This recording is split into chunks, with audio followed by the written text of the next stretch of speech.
नमस्कार, मैं doctor Ajay Agarwal, director internal medicine, Fortis hospital, Noida.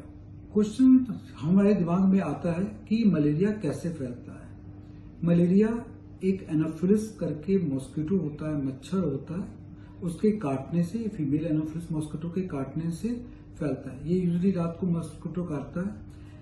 ये गंदे पानी में जहां भी ठहराव होता है उस पर पनपता है। ये जब काटता है तो हमारी बॉडी के अंदर मलेरिया फैलता है। इसके कारण हमें इंटरमिटेंट फीवर की जैसे बुखार छोड़ के आना, जैसे आज आया फिर परसों आया, 2 दिन छोड़ के आया, कभी 3 दिन छोड़ के आया, यूजली ऐसा होता है।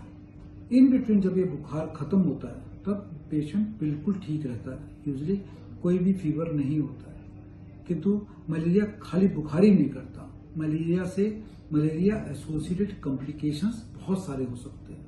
मैं तो मानता हूं मलेरिया करीब बॉडी के हर ऑर्गन को इन्वॉल्व करता है। जैसे देखिए फैल्सीपैरम मलेरिया हो गया, वो आपको काला मलेरिया जिसको बोलते थे, पेशेंट कोमाटोज तक हो सकता है, फिट्स आ सकते हैं, बेहोश हो सकता है।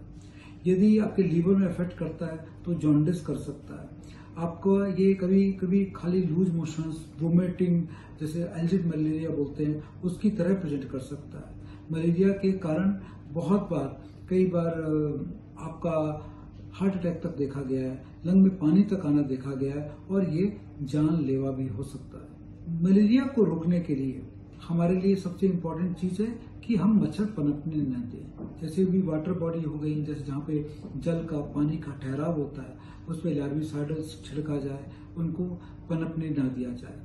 हमें सावधानी के लिए इस तरह के कपड़े पहनने चाहिए पूरी बाजू के, ताकि हमें मच्छर ना काट पाए। आप जो इंसेक्टिसाइड रिपेलेंट्स होते हैं उनका इस्तेमाल करें, मॉस्किटो नेट का इस्तेमाल करें, और मच्छरों से काटने से बचने में ही हम मलेरिया की सावधानी बरत सकते हैं। ट्रैवलिंग करने के लिए यदि हमें किसी जोन में ट्रैवल करना पड़ता है जो मलेरिया के लिए एंडेमिक है, जहाँ पे मलेरिया ज्यादा होता है, तो अपने डॉक्टर की सलाह पे 1 सप्ताह पहले दवाई चालू करें और आने के बाद 1 सप्ताह तक दवाई लेते रहें।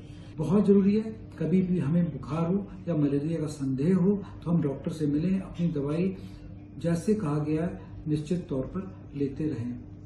मलेरिया के इलाज के लिए पहले तो बहुत सरल था, क्लोरोक्विन रेजिस्टेंट नहीं था, बट धीरे धीरे आप पूरे दुनिया में क्लोरोक्विन रेजिस्टेंट मलेरिया फैलते जा रहा है। तो हमारे पास दूसरी दवाइयां हैं जो आर्टीमेथर बेस्ड हैं, वो लेनी पड़ती हैं, जिससे कि मलेरिया जल्दी कंट्रोल आ सके। उसके बाद क्योर होने के बाद भी कई बार हमें आपको प्रिवेंटिव मेडिसिन, ताकि मलेरिया पूरी जड़ से खत्म हो जाए, वो देनी पड़ती है। मलेरिया की वैक्सीन बन रही हैं वर्ल्ड ओवर, हो सकता है इसके ट्रायल्स भी चल रहे हैं, हो सकता है कुछ सालों में, 1-2 साल में हमें मलेरिया की वैक्सीन भी मिल जाए और हमें मलेरिया पे बहुत जल्दी काबू पा सके।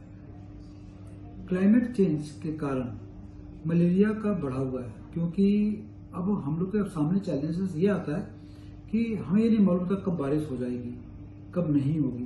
पहले बरसात के मौसम में फिक्स हुआ करता था, तो आपको अथॉरिटीज को मालूम होता था इस समय हमें वाटर बॉडीज पे छिड़काव करना है, मलेरिया का कंट्रोल के लिए छिड़काव करना है। बट अभी जैसे कभी क्लाइमेट चेंज होता है, अचानक बारिश हो जाती है, बेमौसम बारिश हो जाती है, जिसके कारण से पानी इकट्ठा हो जाता है और मच्छरों का बढ़ाव बढ़ता है। और जैसे जैसे टेम्परेचर बढ़ रहा है, क्लाइमेट चेंज हो रही है, उसके कारण से मलेरिया का, मॉस्किटो के फैलने का ज्यादा संभावनाएं बढ़ती है।